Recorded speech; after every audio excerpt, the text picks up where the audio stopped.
Hello, lovely patrons. Today is a video day, and you know what that means? It means I put on a shirt.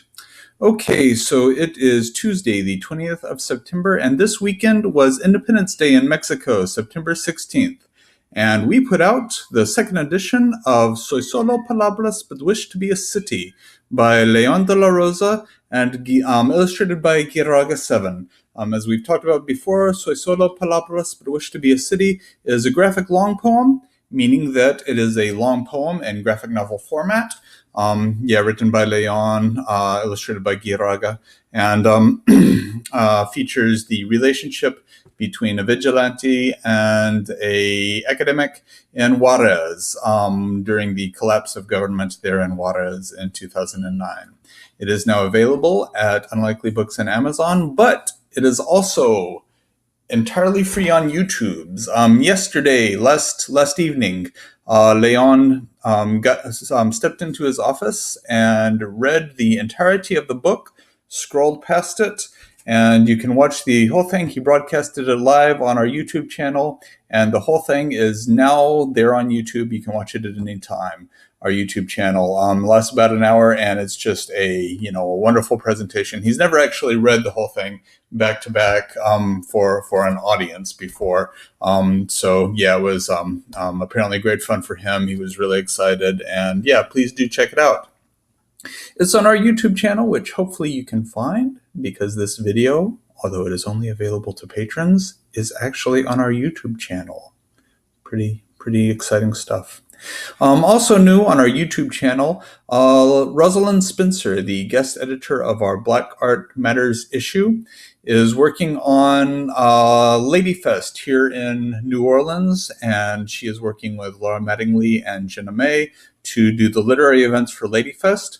They are now accepting the first 34 women who wish to read literature of any kind there at Ladyfest. It's a first come, first serve type of thing. So please, if you're interested and if you're in the area, they have placed a fundraising video on the Unlikely YouTube. I shot it, and the fundraising video is there on the YouTube. So maybe if you go there to the YouTubes, you can find their Facebook page where you can sign up. All right, that's a little convoluted. Or maybe I can just post the link in this post. So I'm going to read one of my own poems now. It is from my new book, Standards of Sedity, from Litfest Press. I don't know if you can hear that. We have a new kitten here in the Unlikely offices, by which I mean this duplex.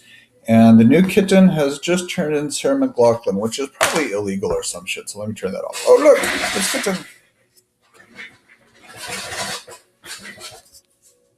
Kitten, hooray.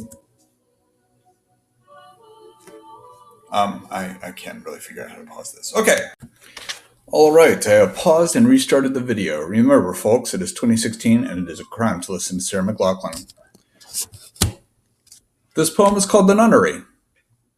And we are building a new religion, but not all with the same gods. And we are sleeping in this nunnery where no vow of silence ever meant as much as the lunatic pounding the piano with a perfect sense of tempo, but no desire for grace.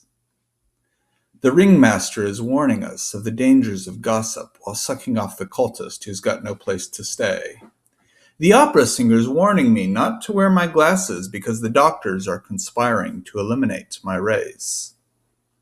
And I'm okay.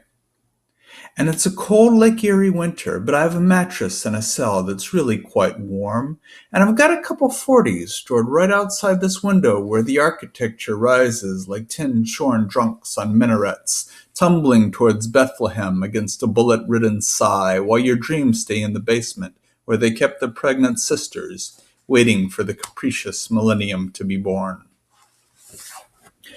I wrote that while living at the Collingwood Art Center in Toledo, Ohio. The art center is still there, though they no longer are able to have people living there. That's a kitten. And let's see, Toledo, if you don't know, is in the northwest corner of Ohio on Lake Erie. It is a couple hours from Cleveland and only about an hour from Detroit, Michigan. Yeah, I was renting a nun cell there for I think $125 a month. To be clear, this was, although I say waiting for the capricious millennium to be born, excuse me, this was in the 21st century where I was able to get this cell for $125. Bathrooms were down the hall. It wasn't well heated, but it was heated. And yeah, it was a really kind of a wonderful space where about 100 artists could live and not have to worry about the stressors of having a day job since they were living so cheaply. And instead, they could only worry about living with the stressors of living with 100 other artists. My excuse for bringing this up is that one of the other people living there was a man named Terry A. Burton, who is in the Black Art Matters issue of Unlikely Stories, which is still live at www.unlikelystories.org. Terry is a fantastic artist. I believe he's since moved to Detroit, where he's involved in environmental causes. But, that's, like I say, it's about an hour from Toledo, and I see shows for him in both places. A lot of what he does is the same sort of work he was doing while we lived in the building together. Oh, and by the way, he is the lunatic on the piano, the lunatic pounding on the piano with a perfect sense of tempo, but no desire for grace. He also drank the 40 ounces that I kept cool by leaving them outside the cell window. Though he would deny this, he wouldn't deny this. He looked upon them very uncomfortably and finally decided that he was secure enough in his blackness to have one of my 40 ounces of malt liquor. Anyway, he's working on these extremely elaborate, fascinating mixed media collages. He paints. He does most of his own paintings, but he also puts stuff together with his paintings in a mixed media format. We've got 4 such collages and 1 poem up by him right now at Black Art Matters, and you should go check it out after you watch, Lay On for an hour, or first, whichever. Okay, see you next week.